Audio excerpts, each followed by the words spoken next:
Bonjour, de nouveau une petite vidéo faite sur le pouce pour vous faire profiter de cette sortie. Alors je l'ai trouvé beaucoup plus tardivement que pas mal d'amis sur YouTube, donc désolé, vous aurez certainement déjà vu des présentations de ce numéro 2 de Warhammer Age of Sigmar Mortal Realms. Je vous ai présenté le numéro 1, il me semble que ça fait déjà 3 semaines, un truc comme ça. J'attendais de voir ce que donnait le numéro 2 avec impatience. Numéro 2 qui passe à 4,99 €. Hein, on sera certainement à 9,99 € dès le numéro 3 logiquement. Et ce numéro 2 contient 4 figurines, je vais dire seulement 4 parce qu'on a quand même eu 13 figurines dans le précédent. 4 figurines, un pot de peinture et un pinceau. Et donc on a un fascicule, 4 figurines, et j'aimerais bien voir quand même ce que ça donne, mais avant, peut-être tourner ce gros carton. Vous noterez d'ailleurs que je l'ai trouvé dans un état pitoyable. C'était pas dans ma maison de la presse habituelle qui ne l'a jamais reçu, mais dans un Auchan. Ce carton est assez proche de ce qu'on avait pour le précédent numéro, donc le numéro 1. Avec donc le numéro 1 avec les 13 figurines, les dés, la règle et même un petit, j'allais dire diorama, mais en fait un petit tapis de jeu. Ça on l'a vu dans une précédente vidéo. Le numéro 2 on l'a là, numéro 3 j'espère qu'on verra ça bientôt. Le numéro 4 je l'attends avec impatience parce que les figurines sont magnifiques, ces espèces de spectres qui semblent donc être avec des têtes de chevaux, c'est assez étrange, mais c'est surtout la peinture qui est avec qui m'intéresse énormément. Et donc là ils disent qu'il ne faut pas manquer le numéro 3, tu m'étonnes. Par contre ils n'insistent pas sur le fait que ça sera plus cher. Ils le disent pas, mais bon, on a de quoi assembler apparemment 3 castigators et un Griffdog, d'accord, et un pot de peinture Attributor Armor. Bon, ça on a eu des tonnes avec le numéro 1 de Warhammer Conquest, mais voilà, donc sans plus tarder, voyons immédiatement ce que donne l'intérieur avec non seulement les figurines, le contenu donc du fascicule et tout ça.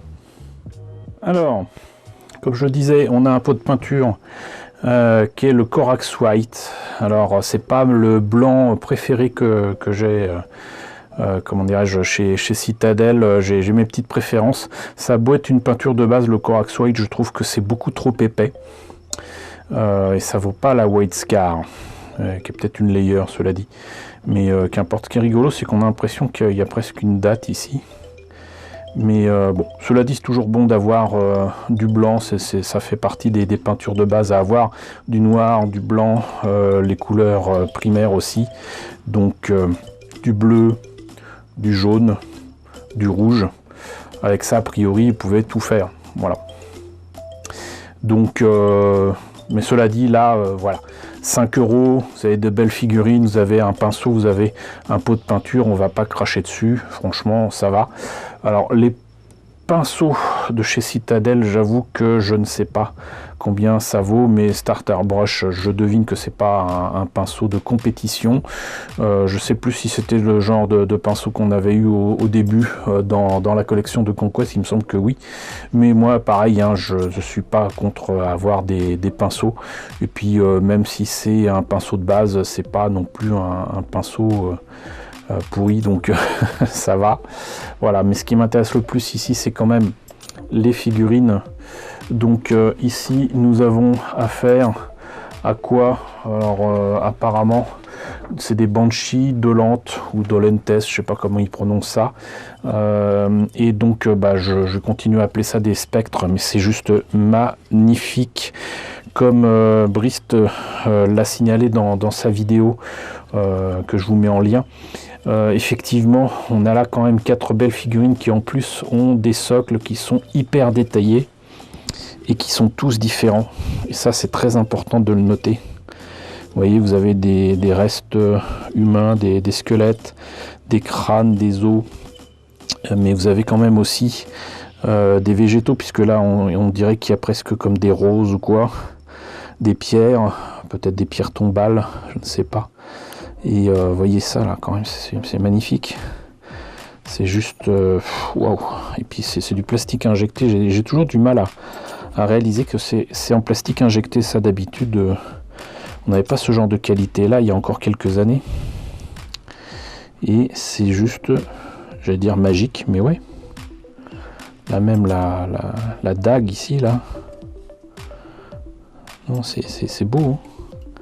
C'est super beau.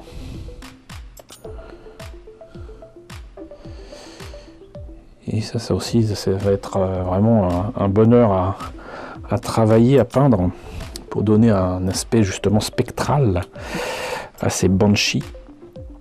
Et ça va être cool. Mais bon, on va voir ce que donne quand même justement le fascicule pour en savoir un petit peu plus sur tout ça. On va passer rapidement sur tout ce qui est proposé avec l'abonnement. Signalons juste et rappelons que, outre apparemment, là ici ils disent recevez chez vous le numéro 3, puisqu'ils partent du principe que là vous avez acheté le numéro 2, donc le numéro 3 plus le numéro 4 gratuit. Un kit de modélisme, le classeur de la collection et ses intercalaires, 9,99 €. Voilà, donc ça c'est pour, on va dire, le prix d'un prochain envoi et d'un début de collection. Ce qui est intéressant, ça reste quand même la pince coupante. Les barbeurs, c'est dommage qu'il n'y ait pas de quoi le tenir correctement, mais c'est quand même très efficace. Et la colle de chez Citadel, ça faudra que je vous en reparle, mais finalement elle a pas mal d'intérêt. Voilà, mais sachez que vous avez des petits plus si vous vous abonnez, en faisant juste gaffe, parce que là le classeur est gratuit et que les intercalaires, mais après c'est payant et pas qu'un peu. Donc voilà, ça peut avoir son petit intérêt. Le truc c'est que on peut attendre très longtemps d'avoir l'équivalent de ce qu'on voit passer en kiosque, et ça c'est toujours très frustrant. Donc avec le deuxième envoi, par contre, ils disent 7 de pinceaux Citadel avec des pinceaux sympathiques, et puis la poignée de peintre Citadel, ça je vous en ai déjà parlé dans une précédente vidéo de Warhammer Conquest, mais bon, ça n'a pas vraiment spécialement d'intérêt. Par contre, et ça je vous en avais parlé dans la précédente vidéo, les abonnés premium qui payent un peu plus cher ont quand même des lots de figurines et comment dirais-je, d'armée ou je ne sais quoi, qui m'ont l'air vraiment très sympathiques, avec les manchères, les sylvanettes, les oryx et les lames de corne. Et effectivement c'est plus cher, mais bon, ça m'a l'air quand même d'être bien sympa. Donc vous voilà au courant, hop, c'est bon, on va pouvoir passer à ce fascicule numéro 2 avec la colère de Nagash, peindre les Hantes Nuit, les Banshee attaquent. Et là on voit quand même que c'est beau, hein, quand même, franchement, tout ça. Alors heureusement qu'ils cachent leur gueule, mais ce qui est bien, c'est la façon dont ils gèrent à la fois les pleins et les vides dans ces figurines, parce que du coup ça fait vraiment voilà, spectral, évanescent et en train de flotter, quoi. Ça fait pas du tout matériel. Donc les Banshee Dolentes. Jadis, les Banshee Dolentes étaient les femmes avides de savoir magique qui pratiquaient les arts ésotériques. Dans leur insatiable quête de pouvoir, elles omirent de rendre hommage à Nagash. À leur mort, il les condamna à passer l'éternité à chercher à absorber la magie qu'elles convoitaient durant leur vie. Eh ben dis donc. La mort hurlante. Cris, étreinte glacée. Le cri, c'est quand même la particularité Banshee. Dévoreuse d'âme, dévoreuse de sorts et dague de givre. Donc là, avec des couleurs qui, encore une fois, des couleurs spectrales et qui rendent beaucoup mieux que le blanc là qu'on voit ici, mais là qui est plus proche de ça. Et donc ça, c'est quelque chose que je vais tenter d'atteindre en peinture avec plaisir. La colère de Nagash, maudit soit Sigmar, le voleur d'âme, il me dérobe ce qui me revient de droit. Non mais, oh, franchement. Et là, franchement, là aussi, de bien belles photos. La guerre des âmes. La pyramide noire. Mais regardez-moi ça. Franchement, regardez-moi ça, si c'est pas beau. Ça mériterait d'être peint avec des couleurs phosphorescentes, fluo ou quoi. Il faudra que je vois ce que je peux faire avec les peintures que j'ai, ou sinon je sais qu'il y a des gammes chez Green Stuff World qui sont très sympathiques comme ça et qui pourraient donner des choses assez cool. Guide d'assemblage des Banshees Dolentes. Ok. Clipsé. Moi j'aurais tendance à dire encore une fois qu'il vaut mieux peindre notamment les socles avant de clipser ou de coller quoi que ce soit. Ça me semble évident. Parce qu'on peut atteindre comme ça certains détails beaucoup plus facilement. Et étonnamment, on n'a que ça. Enfin, cela dit, comme il n'y a pas assez de peinture dans cette collection, ils partent du principe que là pour l'instant vous avez qu'un pot de blanc. Et puis c'est fini. Veuillez éclipser chaque pièce de chaque figurine dans l'ordre indiqué sur le guide. Assurez-vous que les pièces sont correctement alignées afin d'exercer de la pression et ne forcez jamais. Effectivement. Peindre.